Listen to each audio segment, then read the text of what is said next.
Wonder if he's gonna try to. Oh wow, look at this. 300 IQ plays. He's deciding. Oh wow, look at that. Already up to 4,000 assistance.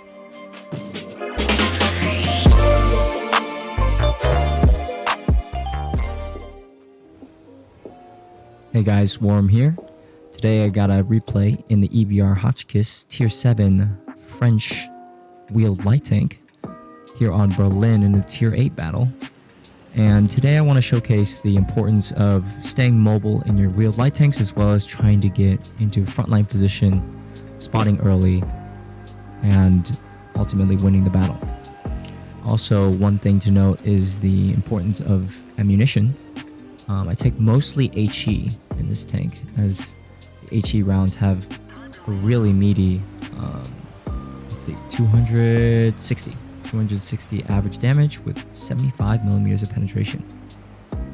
APCR has 90 millimeters, but only 170 damage. And then the standard AP have 160 millimeters of penetration. So that 75 millimeter penetration with the HE round is definitely really potent. So you really want to utilize that. And I also want to showcase today, this is the typical route that I like to take if I'm in my light tanks and I want to spot aggressively, is actually going through this mid section here. It gives you a decent amount of cover from the most exposed point that you're gonna face when you're crossing over. And you can see there I get spotted pretty much like as soon as I exit there. So it gives you enough time to get off that shelf while staying a little bit safe. And plus, since I'm in an EBR, I know I'm going to be the fastest tank in the game. There's an enemy EBR as well, so we're going to meet him later on. Here I spot the Barask and the type, and luckily we were able to get that type down a lot of HP, already up to 600 assistance here. And notice here that I'm always constantly moving, even though this bush is a really great bush for passive scouting. I'm pretty much assuming that every time I have to go into that bush, I'm getting spotted, because the bushes don't go all the way around here. And I'd rather stay safe, get some spots, rather than just sit there passively, as seeing as my EBR has really great mobility. So just moving back and forth here, trying to spot. I notice here that I don't get spotted, so I stay a little bit longer, and I shut down that Type 64. He rightly so sat there, but unfortunately he just didn't spot me. He probably was slowly creeping in while I was already in the bush, and me just moving subtly in there allowed me to spot him. Here I actually get spotted. I don't think the EBR would have gotten spotted unless he fired, so he just decided to fire there, seeing as I was really close. There, I'll have to check the replay again. It seemed like I jumped over his shot, which is... So he just decided to fire there. Really interesting. These tanks are definitely pretty crazy to drive. And notice that the EBR on the enemy team has decided to shoot AP rounds, which I would not recommend, seeing as the HE rounds are so good on this tank. Look at that, 263, roll slightly high there to finish him off. And now just moving in here, it's just pretty much, this game is over. It's a 7-0. With the spotting that we were able to do, we were able to effectively shut down the enemy light tank. So the EBR was all the way back here. There's no way with even like this view range he's going to be able to spot anyone. And that Type 64 just lost all his HP at the beginning, sitting on top of that shelf a little bit too long. So I'm just farming this Chrysler. I think the better play would just be shooting on the move, trying to get closer, trying to get more assistance damage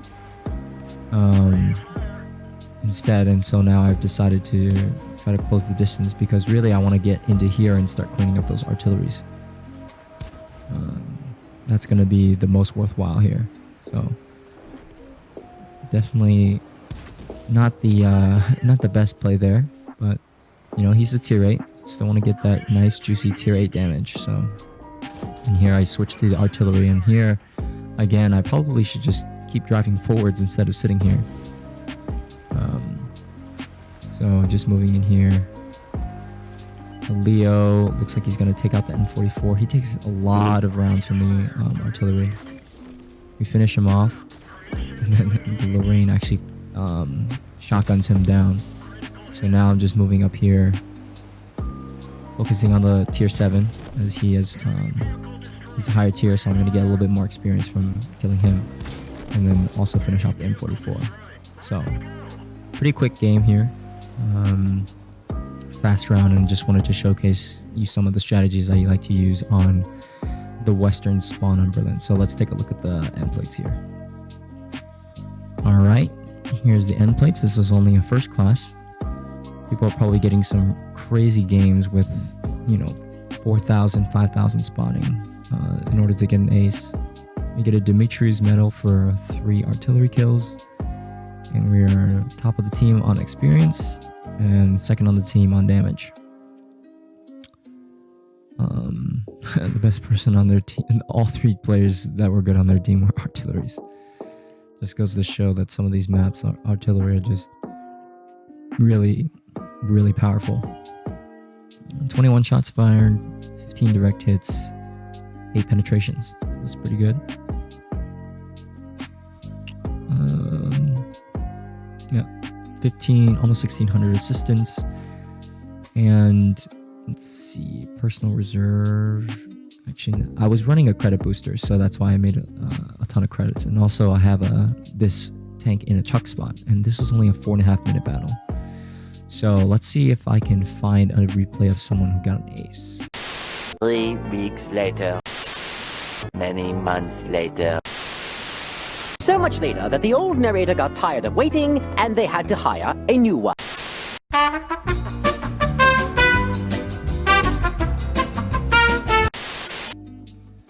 Alright, hey guys, we're here on replay 2. We have Quentin from the DPG1 clan. He's in a platoon with his friend the Dutch Cube from DPG2. Looks like probably a feeder clan. And is Saint Emile.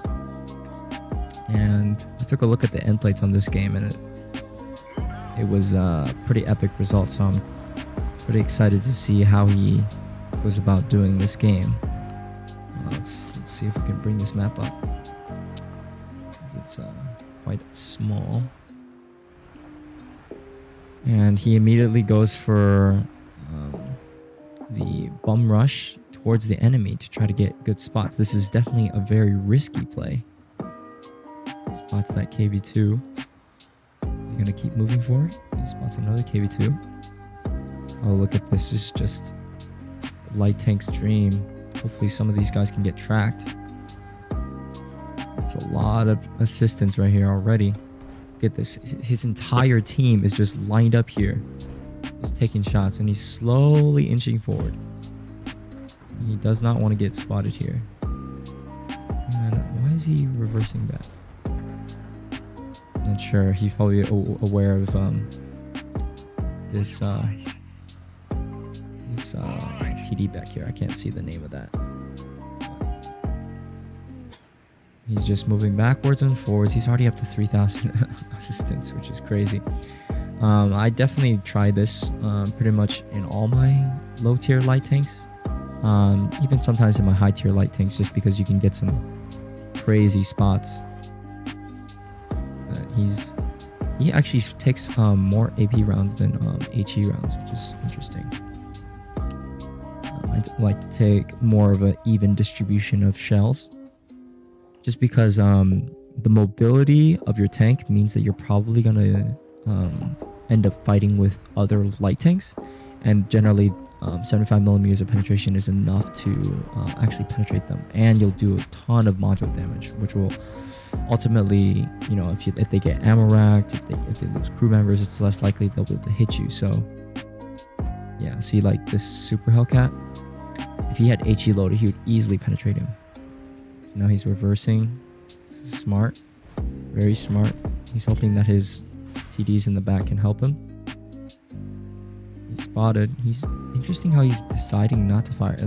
Very smart move here. He's putting this mound in between him and the Super Hellcat. And what he's gonna do? I think I would try to go around here, see if I could proxy spot him. Well, it looks like he spots the T20. That would have been a bad move. And he said 2020. So he's kind of in an interesting position. Now he's surrounded by 3 tanks. Is he gonna... He's gonna move. Did he get lit by the T20? No, he did not. Wow. This is some crazy plays here. Even though he's getting so many good spots here, his team around him is just kind of dying. You can see there's an absolute graveyard here. And the enemy 5916 has decided to go to the other side. Generally on a light tank, I feel like that side is not as nice to capitalize. He's slowly inching forward. Which is probably what I should probably start doing a little bit more. To try not to avoid getting spotted when you're moving through bushes, right? Instead of just driving full speed and trying to use your speed to kind of avoid getting shot in the first place, right? I think more of the case of the higher tier wheeled light tanks, they are a little bit better at just this kind of gameplay, just zigzagging, moving very fast, shooting on the move. Just because that I just don't understand why these wheeled light tanks get such good dispersion, such good shooting on the move capability, and such amazing phenomenal speed, right? Like what he does here. He slowly inches in, spots him, waits till the bush is non-transparent, and then fires through. Surprised he hasn't switched to HE. He easily could probably penetrate that T20. I'll have to check the armor model there. Wow. Dodges artillery there immediately. Uses his first aid. And is he gonna go in to try to go for the kill here? Oh, wow. He spots him again without getting spotted. I wonder if he's gonna try to... Oh, wow. Look at this. 300 IQ plays. He's deciding... Oh, wow. Look at that. Already up to 4,000 assistance. This is crazy. He's pretty much cleared this entire flank and kept them in the battle single-handedly. Well, not single-handedly, but like, spotting for his team. Now, this is the tank that you probably would not be able to penetrate without shooting AP. HE rounds definitely are not penetrating the front of a Tiger 1. Probably, I think you could probably pen the rear of that tank with HE, but definitely not the front. So, AP rounds definitely are the shell of choice when fighting frontally. What's he trying to do here? Definitely don't want the bushes to be opaque. You want them to be transparent. You want them to be opaque. You don't want them to be transparent. That's what I meant to say. I'm not bad at commentary. Now he's deciding to go for artillery. There's a Hummel on the enemy team who already has 1 kill as well. And he did take a shot at him earlier, so... And this Hummel really should not be here alone. And he's tunnel visioning as well. He's kind of accepted his fate. And he couldn't... Oh, wow. AFK. He knows he's going to get some artillery support soon. So he's going to try to get some tracking assistance. But really, you're the only one spotting. So really, I think you should just go for damage. Because you're going to get the assistance either way, right? And I would... maybe even try to go behind him. Oh, but the Scorpion, look at that. He's smart. He's even realized before I even realized. Surprised that the Scorpion definitely... I don't think he's in his render range. I think he's just lining up his crosshairs and assuming that he's like right next to the rock. Definitely a risky play to keep moving there while spotted, because that Scorpion G, I mean, if he high rolls, you'll definitely take him out in 1 shell. Now he decides to load his second HE round. Definitely a smart move here. Getting some more good assistance. Look at this, almost 5,000 assistance damage here. He's baiting him around. Scorpion probably should have just stayed up there. He was able to reverse and get enough gun depression to take him out. And look at this crazy game, 7,000 combined. And let's see if he gets any more damage on this Indian Panzer. Fortunately, probably the only display of bad driving this whole game. Fortunately, was not able to get any damage on that Indian Panzer, but still an incredible game here. 5,000 assistance. That's crazy. Let's take a look at the end plates here. Let's see. It was ace tanker, obviously. Patrol duty. For spotting at least 6 enemies. Looks like he spotted 8 enemies. Just pretty insane. Yeah, 2024 damage and 1600 base experience. That is insane. Look at that. 2 platoon members, top of the list, mid-tier. 18 shots fired. I mean, this is just for that damage. Definitely a better marksman than I am. I'm like constantly shooting on the move. 5,584 assistance. Crazy. And 88,000 credits in an 8-minute battle. So hope you guys enjoyed the replays today and learned a little bit something about spotting in your low tier wheeled light tanks. And let me know your thoughts on the EBR. HotchKISS, are you going up the wheeled light tanks? What are your opinions on wheeled light tanks in general? I don't know. I've been very slow to grind up this line. It's definitely, I think it's a little bit too fast for my liking, and I generally don't like to use my mobility as kind of like my armor to avoid getting hit. And I just haven't really been used to the driving mechanic of not being able to pivot. I think that's the biggest thing that I have to learn. But yeah, let me know your thoughts today. Hope you guys enjoyed. Take care. Warm out.